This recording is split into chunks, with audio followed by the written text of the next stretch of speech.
ලංකාවේ මිනිස්සුන්ගේ ඇත්තටම අපිත් එක්ක කතා කරන අයත් අපි පාරේ යනකොට අපිට පේන අයත් ඔක්කොම බලනකොට අපිට තේරෙනවා ලොකු මේ ආතතියක් තියෙනවා. අපි කිව්වා මේ ගොඩක් අය ඉන්නේ ડિප්‍රෙෂන් එක. එහෙම නැත්නම් විෂාදිය වගේ. හැමෝටම තියෙනවා මේ ડિප්‍රෙෂන් ගතියක් තියෙනවා. පීඩනයක් තියෙනවා. දැන් අපි සාමාන්‍යයෙන් පොඩි සමීක්ෂණයක් කරන් ඔබ ඔය යනවානේ ඕනම තැනක බලන්න. බැංකුවක වේවා ඔබ ඔය යන මොනවාද වෝටර් බෝඩ් එකට වේවා ඉලෙක්ට්‍රිසිටි බෝඩ් එකට වේවා ඕනම තැනක ගිහින් බලන්න පොලිස් වල කොහොමද ડિප්‍රෙෂන් තියලා ඉන්නවනේ. නමුත් එහෙම නෙමෙයි. ඉස්පිරිතාල වල කොහොමද ડિප්‍රෙෂන් තියලා ඉන්නවනේ. එහෙම නෙමෙයි. සාමාන්‍ය ජීවිතය තුළ ඔබ මහපාරක ඔබ ස්ටේෂන් එක බස් ස්ටෑන්ඩ් එක ඕනම තැනක බලන්න විශාල පිරිසක් ඉන්නේ ડિප්‍රෙෂන් එකේ. හොඳට ඕන සමීක්ෂණයක් කරන්න 70%කට වැඩි ඩිප්‍රෙෂන් තියෙනවා. ඒගොල්ලෝ දන්න එක එක මට්ටම් වලින් ඒක හැම කෙනෙම ඉන්නේ පීඩනයක. ඉතින් පෙන්වලා දෙත හැකි අරසට මේවා කියලා දෙත හැකි. මේ ගොඩාක් මේ දහම තුලින් පෙන්වලා දෙත හැකි. ඔය ස්වභාව ගොඩාක් වෙනස් වෙනවා. ගොඩාක් වෙනස් වෙන විතර නෙමෙයි සංසුන් මනසක් එනවා. ඇත්තටම කිව්වොත් රුධිර සංසරණ පද්ධතිය තියෙන. දැන් අපි සාමාන්‍ය කෙනෙක්ගේ තියෙන පීඩනය. අපි ප්‍රෙෂර් එක බලන්නේ ඒ වගේ. ඒක ගොඩාක් අඩු වෙනවා. මේ ඇත්ත කියන්නේ. මේ බුද්ධෝත්පාද දේශනා මේ වෙනකොට අවබෝධ වෙලා තියෙන අයකින් පොඩ්ඩක් හොල බලන්න. ස්වභාවය මොකද්ද කියලා. ලොකු වෙනසකට ලක් වෙනවා. එතකොට අර රුධිර පීඩනය අඩු වෙනකොට අර බ්ලඩ් ප්‍රෙෂර් එක අඩු වෙනකොට අත්තම කිව්වොත් ලොකු වෙනසක් මේ ලේ ධාතුවේ පව සිද්ධ වෙනවා. ඒ විතරක් නෙමෙයි අර බුදුන් වහන්සේ සුඛං සුප්පති අර කියනවනේ සෝතාපට්ටි අංග වගේම ඒකේ ආනිසංස කියනවනේ. එතකොට සුවසේ නිඳ යනවා, පැහැපත් වෙනවා, මේ ලස්සන වෙනවා. ඒ වගේම හැම දෙයක්ම එහෙම වෙනවා. ඒකට ලොකු හේතුවක් තියෙනවා. දෘෂ්ටි ගොඩක අතරම ලොකු ආතතියක ඉන්නේ මේ මිනිස්සු. නමුත් මේ ධර්ම දකිනකොට මේ මිනිස්සු ලොකු පරිවර්තනයක් සිද්ධ වෙනවා.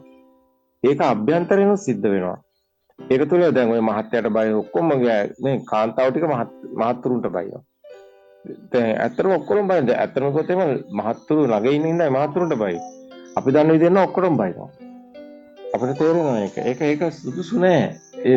ඒ ප්‍රෙෂර් එක තමයි මේ පෙන්නන්නේ. ඒක ඇත්තටම ඒක පිරීමක් නේද?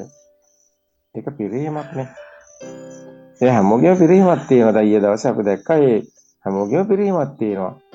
ඉතින් අද වුණත් ඔය කතා කරන්නේ යන්නේ කෙලිම මාර්ගයේ පෙන්වනකොට අපිට එදිනෙදා කටයුතු කරන ආකාරයෙන් පෙන්වන්න තියෙන්නේ. එතකොට හොඳට පේනවා මේ ප්‍රශ්න ටික. කොයිතරම් පීඩනයකද ජීවත් වෙන්නේ කියලා.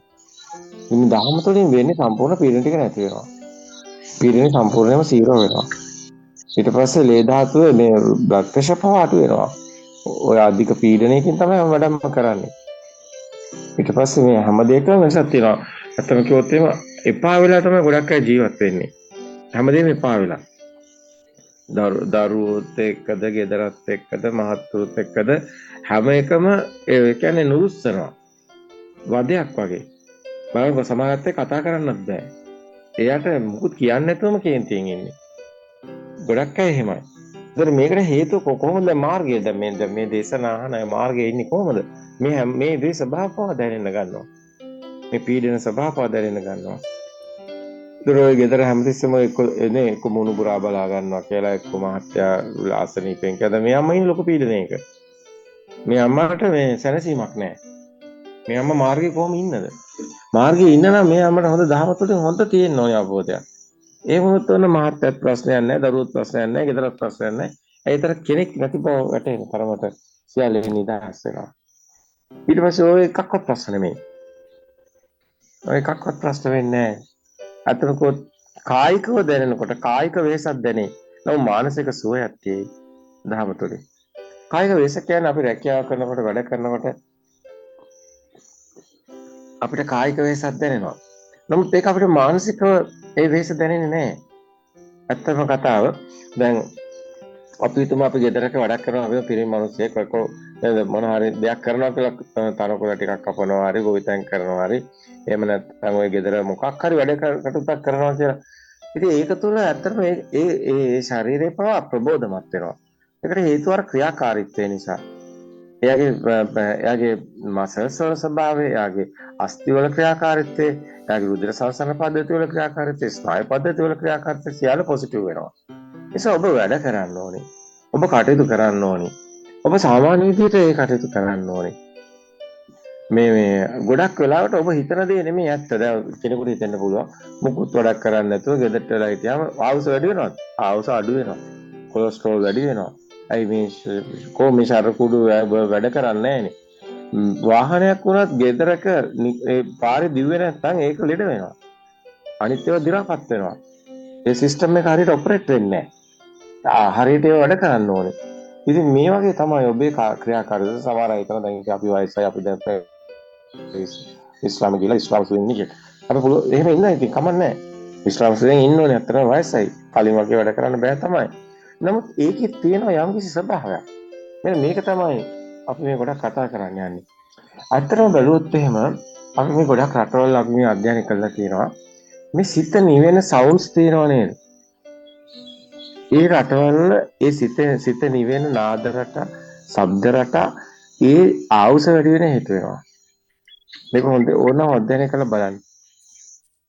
ඒකට හේතුව ඒ ශරීර ෆිසිකලි බොඩි එක පවා. නැත්නම් මේ හැම එකම බලපන්. සිත කියන්නේ ධොනිය. මේ ගොඩක් අයට තේරෙන්නේ නැහැ.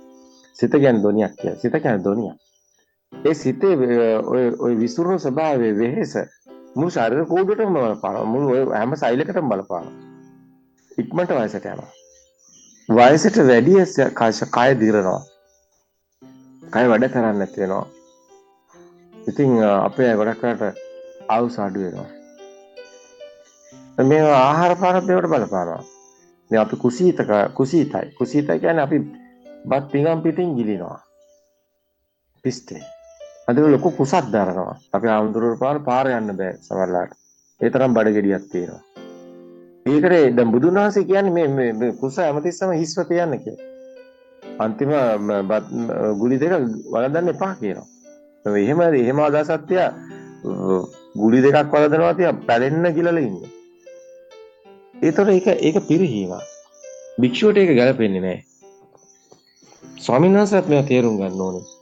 දැන් භික්ෂුවක් කියලා කියන්නේ පේලියට යනකොට බඩවල් ගොඩක් යනවා වගේ නේ බඩවල් එල්ලගෙන අර අසෝබනයි නේද? එහෙමද ඇත්තටම බුදු සමයේ ලොකු ස්වාමීන් වහන්සේ. ඒකද මාර්ගයේ ඉන්න භික්ෂුන්ගේ ස්වභාවය. ලොකු බඩවල් එල්ලගෙන යන එකද? නෑ. ඒ පිරේ. ඉතින් ඒක අපේ මැති අමතුරුගෙත් එහෙමනේ බඩවල්. අපේ කවුදර කිව්වා වගේ කතාවක් දෙගොල්ලම එක වගේනේ. ඉතින් ඔක පිරිහීමක්. දෙපැත්තේ පිරිහීමනේ. ඒ සමබරතාවය රැකෙන්න ඕන නේද? ඒක ප්‍රඥාවක් තියෙන්න ඕන නේද?